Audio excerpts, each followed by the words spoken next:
I'll be showing you an easy guide for first-time users, so without any further ado, let's get started. First of all, tap the DeepSeek AI app to open it. Here in the login page, use your credentials or sign in with Google. Once you're in, you'll see a clean, easy-to-navigate dashboard. Tap the plus icon to upload PDFs or images, and AI will summarize, extract data, and analyze content automatically. Need quick info?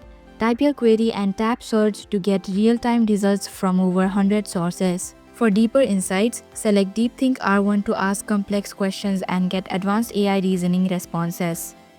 And lastly, to customize your experience, tap the two horizontal lines at the top. Then select your email at the bottom. From account settings, go to color scheme and switch to dark mode for an eye-friendly display or light mode for a brighter interface. And that's how you use DeepSeek AI.